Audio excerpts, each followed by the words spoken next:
She's a lawyer, but she's a good lawyer. We make fun of lawyers, but believe me, if you were going to be going to court, you'd certainly want to have Constance on your side. And basically, I'd never heard of Constance Cumbey. I'd been studying what was going on probably for close to 20 years. And I always knew I was missing something. I knew there was a force out there somewhere that was so vague. There had to be some sort of logic to what was going on in the world, but nothing really made sense. Until I came across a book that was called The Hidden Dangers of the Rainbow, and it was written in the early 1980s, and I read it, and it began to bring me into an understanding of that there really are spiritual forces which are energizing everything that's going on. So without further ado, Constance Cumbey.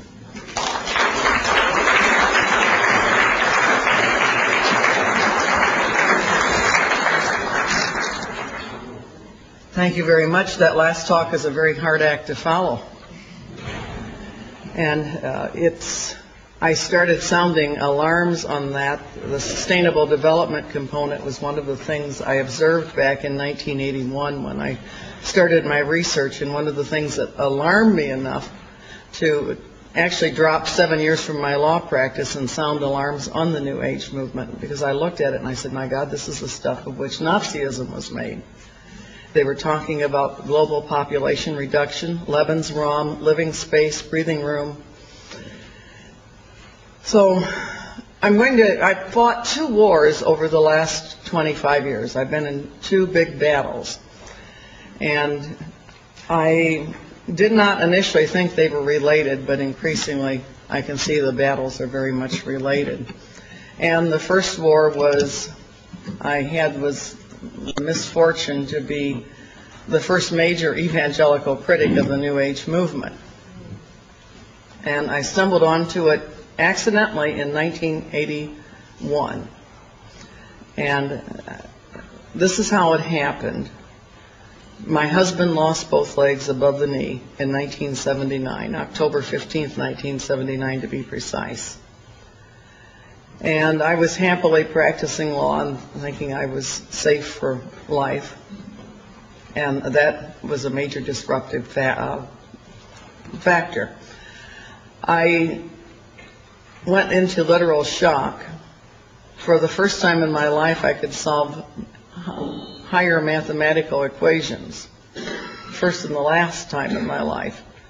And I sat there and I was solving logarithms and working advanced mathematical calculations. And you have to understand, I went to law school because it was the only curriculum in the whole university that required no math.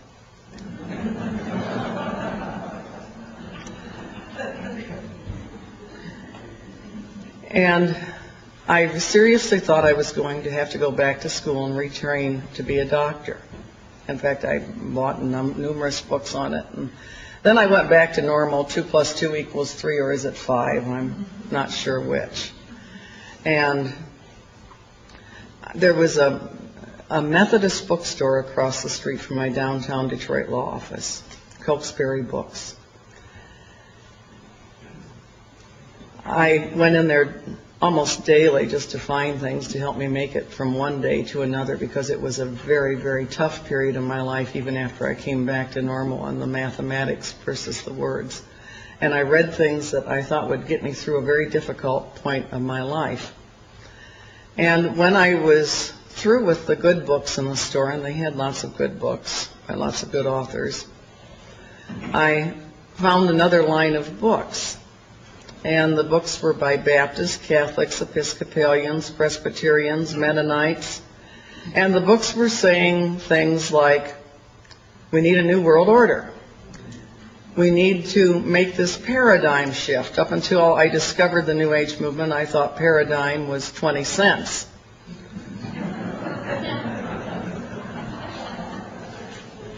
We need a transformation.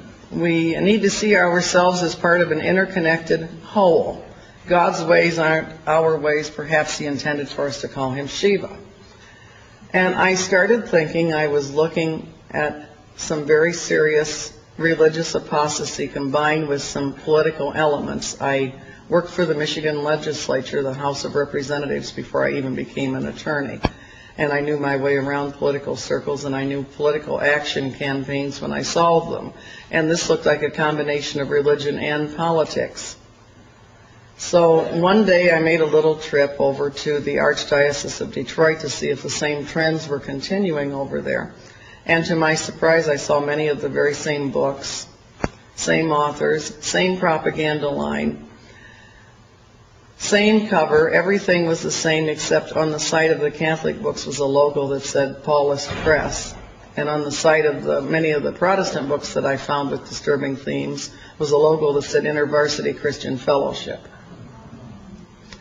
And I thought, isn't this cute? Here all the Protestants are being reached with a call for the New World Order by InterVarsity, and all the Catholics are being reached by Paulist Press. There were other publishers on both sides of the logo. I'm not singling those two out per se. And I thought all it cost them was a little change in logo on the side of the book. And I really didn't put it together. One day I bought 5 books and took them home and just slashed and underlined, yellow highlighted, and marked the common elements. One of the books was Towards a Human World Order by Gerald and Patricia Meshi, and yes, they were talking about sustainable development. Another book I bought was Rich Christians in an Age of Hunger by Ron Sider. And a book, When Gods Change, Hope for Humanity, by a professor at the Union Graduate School of Theology. I believe his name was John McCoy.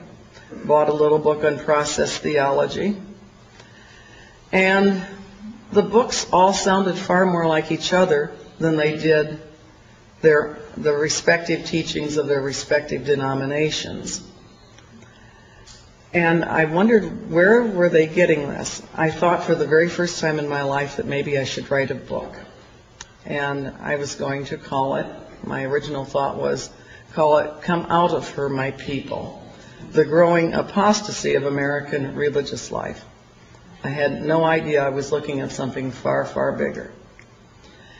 And I had a very prophetic thought that came to me. I never thought of myself as a prophet, but this day I had a thought that was distinctly prophetic. I never thought, would anybody publish your book? Would anybody read your book? The only thought that came to me was, boy, will you ever catch it if you do. Well, I wrote the book. It ended up being called The Hidden Dangers of the Rainbow, and I've been catching it ever since. And what happened to me along the course of that work was very interesting. The opposition came from where I least expected it. The support often came from where I least expected it.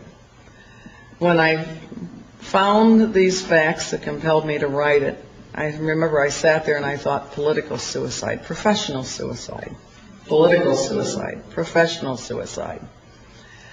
And I finally just started